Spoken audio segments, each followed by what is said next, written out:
আসসালামু আলাইকুম রহমতুল্লাহি ওবরাকাত। সবাইকে জানাচ্ছি আলমুদ্দিন এগ্রো ফার্ম নোয়াখালীর পক্ষ থেকে শুভেচ্ছা এবং অভিনন্দন। এটা হচ্ছে আমাদের গেট দিয়ে ঢুকা রাস্তা। এখানে কিন্তু লেখা আছে বিনা অনুমতিতে প্রবেশ নিষেধ, প্রবেশ করলে নিজ দায়িত্বে স্প্রে করেন। এখানে ডিমও হাঁসের বাচ্চা বিক্রি করা হয়। আমার স্টাফে তার নাম্বারটা দিয়ে দিছে, সমস্যা নাই, যেহেতু সে আমার অনেক বিশ্বস্ত। এই যে দেখতেছেন স্প্রে আমরা টিনসেন ব্যবহার করি, যেটা আমরা যখন বাইরের থেকে আসি সেক্ষেত্রে আমাদের কিন্তু পায়ে জীবাণু থাকতে পারে, তো তার জন্য কিন্তু আমরা প্রতিনিয়ত স্প্রে ব্যবহার করি। তো এখানে আলহামদুলিল্লাহ আমাদের একটা পেয়ারা গাছ, মাশাআল্লাহ অনেক পেয়ারা ধরতেছে আলহামদুলিল্লাহ আপনাদের দোয়ায়। পাশে আছে জাম গাছ, এই পাশে আমাদের শেডগুলা, লোকের থাকার ঘর সব মিলিয়ে। তো এখানে আসলে আলহামদুলিল্লাহ আরও কিছু পেয়ারা গাছ আছে। প্রত্যেকটা পেয়ারা গাছের চমৎকার ফলন আসতেছে আলহামদুলিল্লাহ। তা আসলে রাস্তার পাশে, তো যেহেতু আমার এই জায়গাটা আমি লিজ নিয়েছি 5 বছরের জন্য, তো এটাকে আসলে আমি আমার মতো করে একবারে সুন্দর সাজানো গোছানো একটা বাগান, একটা পরিবার হিসেবে গড়ে তোলার চেষ্টা করতেছি যে কদিন আমার রিজিকে আছে।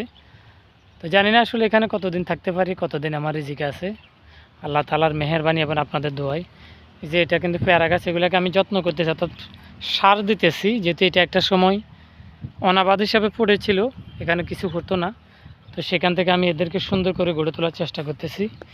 আমার টমি আসলে সারাক্ষণ আমার সাথে সাথে থাকতে চাই। আমি যখনই আসি সে আমার পিছে পিছে। এই একটা আছে, 2টা আমার সিকিউরিটি গার্ড, এটা আমাকে অনেক ভালোবাসে। মিনি মিনি মিনি, তোমাকে ও মারে? এই টমি, ওকে মারো কেন? ফাইজলাম ছেলে, তুমি বড় না, তুমি ওকে মারতেছো কেন? মারতেছো কেন?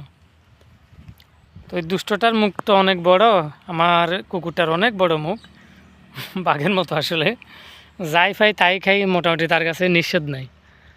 তো এইদিকে দেখেন আলহামদুলিল্লাহ বিশালভাবে মোটামুটি গড়ে তুলতেছি। এখানে এই ছোট্ট একটা পুকুর আছে, এখানে মাছ চাষ করতেছি।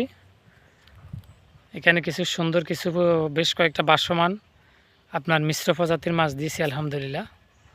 জানি না আসলে কতদূর সফলতা অর্জন করতে পারি, এখান থেকে সফলতা আসবে, চেষ্টা করতেছি ইনশাল্লাহ। বাকিটা আপনাদের দোয়াই আলহামদুলিল্লাহ।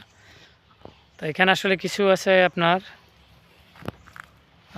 নারকেল গাছ আছে, মোটামুটি পেয়ারা গাছ, এটা দেখেন একদম ছোট আলহামদুলিল্লাহ, তারপরও ধরতেছে। সব মিলিয়ে মোটামুটি একটা সুন্দর একটা খামার গড়ে তোলার চেষ্টা করতেছে ইনশাল্লাহ। তো তোমরা ইনশাল্লাহ আপনাদের দোয়ায়, আল্লাহর অশেষ কৃপায়, অশেষ রহমতে ইনশাল্লাহ ভালো কিছু হবে এই প্রত্যাশা করতেছি। ধন্যবাদ সবাইকে।